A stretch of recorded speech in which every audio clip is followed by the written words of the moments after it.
Bonsoir à tous, j'espère que vous allez bien. Bon, aujourd'hui, je vais commencer pour cette analyse sur la partie fondamentale, OK? Et pour la première fois, moi, je me dis, il ne faut pas se méfier, il ne faut pas regarder, OK? L'analyse fondamentale. Pourquoi? Parce qu'en fait, là, on va rentrer en récession. Moi, je considère déjà qu'on est en récession en Europe. Il y a bientôt les États-Unis. Ça va confirmer la récession des États-Unis mercredi. Ouais, mercredi. OK? Et pourquoi je dis ça? Parce que ça ne sert à rien de regarder les annonces économiques maintenant. Il faut juste prendre les horaires ici. Mes élèves, ils connaissent. Et ce temps-là, OK? C'est pour ça que j'ai mis que les annonces des 3 étoiles, c'est les horaires que vous n'allez pas trader. C'est tout. OK? Déjà, le PIB trimestriel ici, je sais qu'il va être négatif. Ça veut dire que ça va continuer à corriger. Il ne peut pas être positif. OK? Le, L'Allemagne, elle a changé sa matrice énergétique. Ça fait la catastrophe. Donc, ça ne marche pas. Les industries, ils ne marchent pas bien. En fait, tout n'est pas bien dans les pays. Les pays, ils tombent. Donc, ça, le PIB, il ne peut pas monter. Donc, c'est négatif en avance. Je vous dis déjà que c'est négatif. OK? Parce que c'est ça que plusieurs spécialistes, ils ont dit. Et ça patine en Europe. Les discours ici de la présidente de la BCE, ce discours-là, je peux vous dire que ça ne sert à rien. Elle va dire la même chose de la semaine dernière. OK? Oui, la hausse des taux et tout ça. Et ce n'est pas la peine de venir tous les jours pour nous dire ça parce que nous, on est au courant. Donc, je dis, c'est le monde en général. Parce qu'elle vient là. Discours de Jean Paul, vendredi, elle n'était même pas présente sur le discours. Donc, ça veut dire que euh, c'est rien qu'elle vient nous dire que le taux il va être 0,75 parce que ça, c'est fait. Les gens ok, qui trade, les investisseurs, ils sortent tous des indices, ils partent tous sur le dollar. C'est pour ça que le dollar est explosé à la hausse. Donc, rien de simple pour savoir qu'est-ce qu'il va dire. Le même jour, elle vient parler encore. Ça ne sert à rien. C'est pour ça que cette horaire-là, je vous considère juste, ne tradez pas, ne rentrez pas en position. Ok? Juste observez le marché parce que nous, on sait déjà que ça va tomber. Tout le monde y sait déjà. C'est la récession partout, donc on sait déjà. Des choses à regarder. OK? Des choses à regarder, on va faire ici, à compter de mercredi. OK? À compter de mercredi, les stocks du pétrole brut, oui, ça c'est très important, ça ne change pas. Par contre, s'il n'y a rien qui vient mercredi, j'en parlerai encore une fois. Parce que nous, on sait déjà qu'est-ce qu'ils vont parler. Pourquoi il vient suivant? Justement parce qu'il essaie de sauver l'économie, mais ça ne va pas passer. OK? Ça ne va pas passer cette fois. On va rentrer en récession. Le travail a été mal fait. Et voilà. Donc, mercredi, il faut regarder les stocks de pétrole brut. Les autres, il ne faut pas trader. OK? Et bien sûr, là, on parle de PIB trimestriel et tout le monde prévoit un PIB trimestriel négatif. Ça veut dire si on a 3 mois négatifs, on va rentrer en récession vraiment.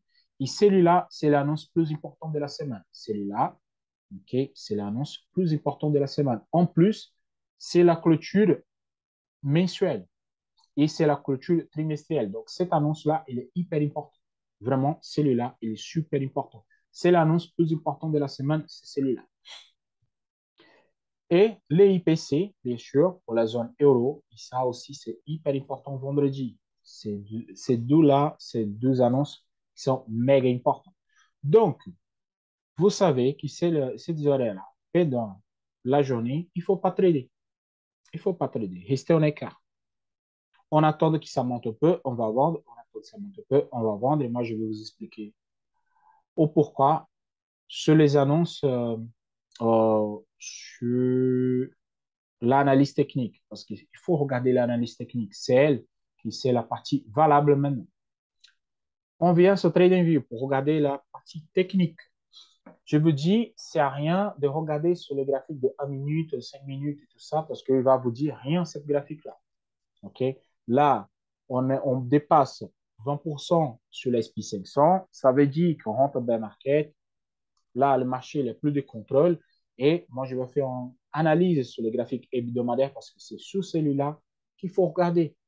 Tant que ça chute, tant que le marché il n'est pas correct, il n'est pas en bonne direction, okay, il faut regarder sur le graphique mensuel ou hebdomadaire. Le graphique mensuel, clôture de mois, il faut savoir, OK? Et la clôture trimestrielle, là, probable, c'est possible qu'on va faire une clôture négative. Je suis sûr, OK, parce que je ne crois pas que le marché va retourner 900 à 1000 points, parce que c'était le taille de l'échandelier trimestriel 7 mois. Bon, on revient sur l'analyse. Ici, c'est hyper simple. Il y a deux options. Deux options. Oh, le marché, semaine prochaine, il me fait commence à faire une bougie de récupération de 50% en bougie positive, en avalement haussière, qui moi, je ne crois pas, à cause de tout ce qui se passe. Et on fait une clôture hebdomadaire, on fait une clôture trimestrielle avec un doji, et on fait une clôture mensuelle avec un topi. Et là, on peut dire qu'on se prépare pour le rallye de la fin d'année, qui moi, je ne crois pas, que octobre, c'est un mois catastrophique. Donc, je crois que ça va descendre encore. Je vais vous expliquer pourquoi. Si on a un chandelier positif, il commence à remonter. Donc, ici, on fait un double creux, vraiment, comme ici, pour repartir à la hausse. Et là, on part pour le rallye de Noël. Récupération de marché, récupération de l'économie, qui moi, je ne crois pas. Parce que l'économie, les annonces d'aujourd'hui, ils ont réflexion que dans 6 mois. Ça veut dire que dans 6 mois, c'est mal encore.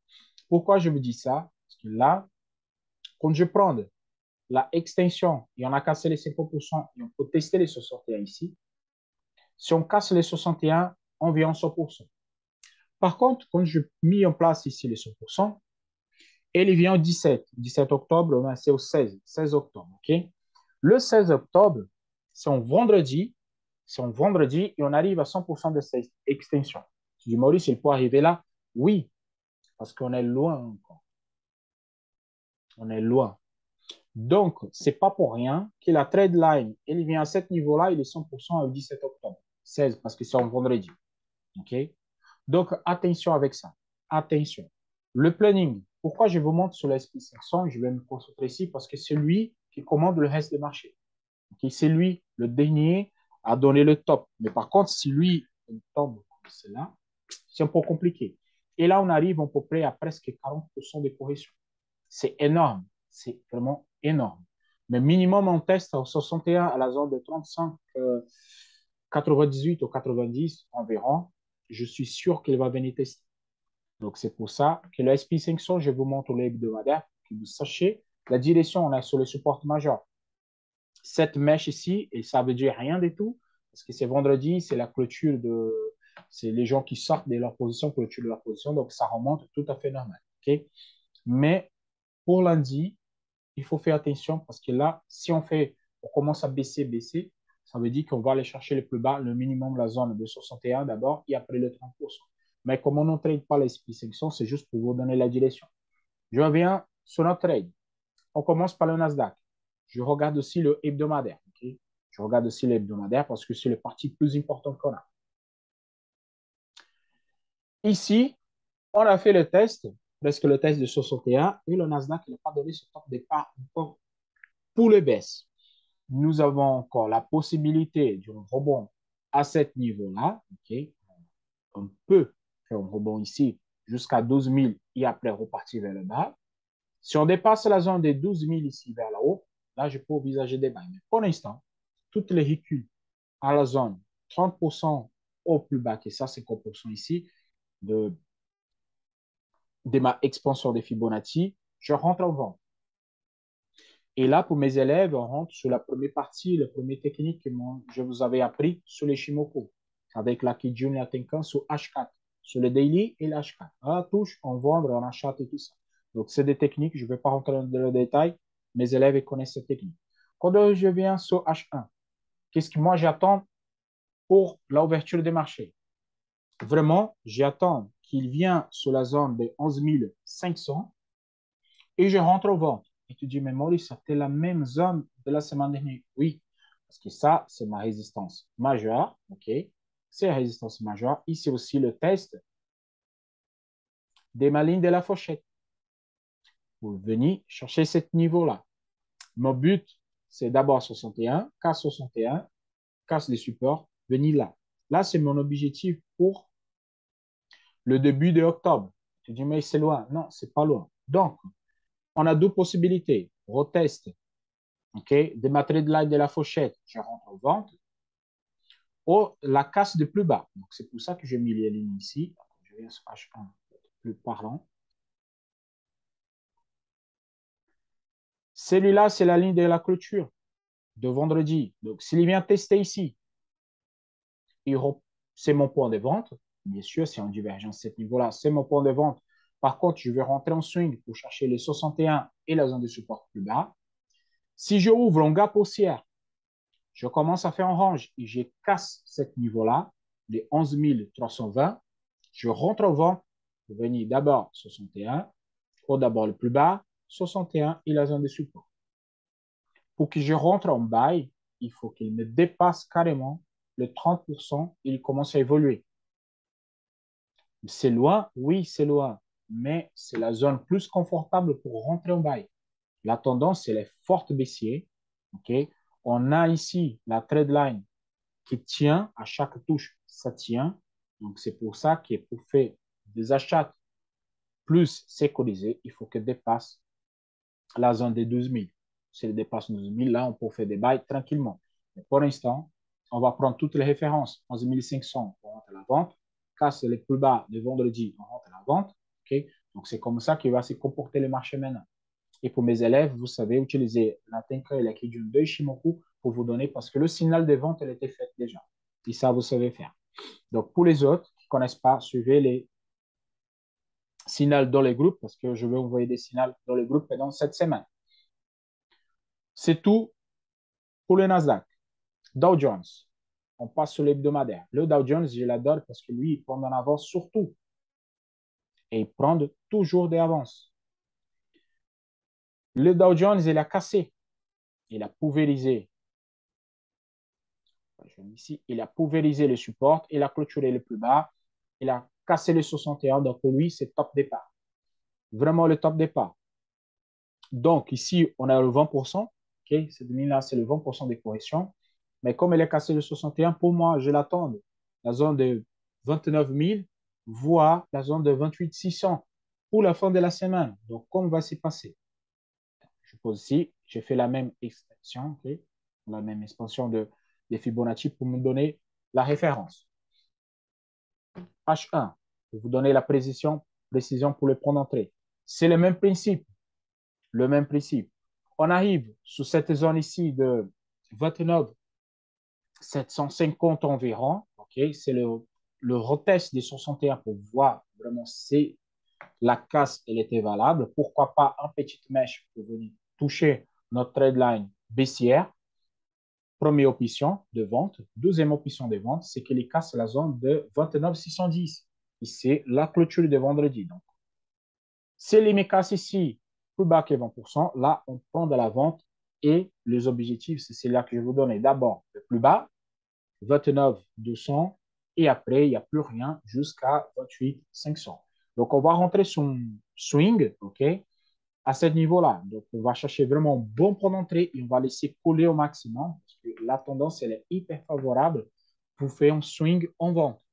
C'est dangereux, oui, mais une fois que le trade est sécurisé, laissez tourner le maximum, ça ne vous prenez pas la tête et vous faites votre gain. Donc, on a ici l'objectif derrière plus bas, 29 000 et la zone de 78. Pour le Dow Jones, c'est tout. Vous voyez, c'est des analyses hyper simples, mais c'est des analyses sur le temps graphique supérieur parce que la tendance, il est baissière, mais très forte, vraiment très forte. Le DAX, il a donné son top départ. Par contre, le DAX, il n'y a pas d'expansion de Fibo. Pourquoi? Le DAX, il fait des hauts et bas, hauts et bas, hauts et bas. Donc, je ne peux pas calculer, je ne peux même pas faire un Elliott là-dessus. Donc, le DAX, on va continuer. OK? J'ai mis juste le taille d'un support et résistance, je l'ai mis plus bas. Donc, ça me donne à peu près la zone de 11 700, 11 600 environ. Par contre, lui, il a cassé tous les supports et il a clôturé le plus bas. Pour moi, le DAX, il a donné carrément le signal de vente. C'est celui-là qui a donné le premier signal de vente, tout à fait normal. Par contre, je vous explique une chose. S'il vient ici retester la zone de 12 300 pour le lundi et il casse la zone de 12 200, qui c'est cette clôture-là de vendredi, on rentre à l'avant. D'abord, pour ce niveau-là, c'est le niveau de 12 100, parce que c'est le niveau plus bas qu'il a fait. Et d'abord, il n'y a plus rien jusqu'à un niveau de 12 000, d'abord, bien sûr, le chiffre rond. Et après, 11 600. Il n'y a plus de support. Donc, il a cassé et à partir de là, il n'y a aucun support. Donc, sur H1, pour être plus précis, on reteste sur la zone de 12 350, 12 400. OK, ici, en belle dans divergence, on rentre en position. Par contre, si lui, il me casse, il me dépasse, OK, la zone des 12 600, je commence à voir un petit peu plus de bail parce que là, c'est le chandelier que ça retourne et on peut faire un double creux là-dessus. Donc, d'abord, 12 400 chiffre rond rentré en vente. Ou, c'est le cas, c'est le dernier plus bas de la semaine, qui c'est le 12 290. Comme objectif, d'abord les 12 160 et après le chiffre rond des 12 000. En fait, c'est ça les objectifs que moi j'ai pour cette semaine, okay? Vraiment pour cette semaine. Je veux carrément rentrer en swing en vente sur les indices parce que la récession, elle a tapé la porte, elle est arrivée, personne ne veut dire, mais là, le marché, ils vont continuer à corriger. Ils vont continuer à corriger. OK? La tendance est forte baissière pour celui-là. Sauf s'il va faire, ici, il n'y a pas de double creux, il n'y a pas de, rien du tout marqué dessus. Par contre, je veux juste venir sur le Nasdaq. Je ne suis pas trop fan de. C'est le Nasdaq Dow Jones, qu'on a sur Elliott. Oui, c'est là. Je ne suis pas trop d'utiliser les vagues des Elliott, mais par contre, je ne suis pas Elliottiste comme les gens parlent. Mais là, ça se voit clairement. Ça se voit énormément. Il y a point A, B, C, dès le plus bas, on reteste, il revient. Donc là, c'est pour ça que je suis plutôt d'utiliser. Okay? C'est pour ça que je suis beaucoup, beaucoup baissière à cause de ça. Je crois que c'est plus visible sous le Dow Jones. A, B, C, ouais, je crois que c'est à peu près ça. C'est pas trop de Elliott, mais ça fait des belles vagues, ok, d'Elliott dans ce domaine-là, dans ce niveau-là. Donc, on continue avec des analyses techniques simples. C'est celui-là qui fonctionne. C'est celui-là qu'on va utiliser. ok. Restez attentif à les points de vente, les points d'achat. Les annonces économiques, il ne faut pas trop regarder ce moment. Regardez plutôt les techniques. Vraiment, regardez plutôt les techniques parce que les annonces, ils peuvent vous donner des fausses informations à ce moment-là. Vous avez une annonce positive, maintenant en récession, on va baisser. Vous avez une annonce négative, ça continue à baisser. Mais par contre, il donne un positif ou un négatif, ça fait une grosse hausse. Vous enlevez tous les stop loss et après, ça rebaisse. Donc, restez attentif avec ça. Rentrez sur des points clés, sur des niveaux qui sont vraiment clés, des chiffres ronds, des numéros ronds, OK? Ou des zones de support, résistance, c'est des daily, de H4, de hebdomadaire, c'est des zones solides où vous pouvez rentrer en toute sécurité. Donc, c'est tout pour cette analyse. Je vais essayer de demain soir faire une nouvelle. Mais celui-là, je fais un hebdomadaire que vous pouvez voyer la vision que dans toute la semaine. Que dans toute la semaine. Si vous avez des questions, posez des questions ici sur le YouTube ou dans les groupes Telegram. Il n'y a pas de souci. Je peux vous répondre. Excellente soirée à tous et à la prochaine.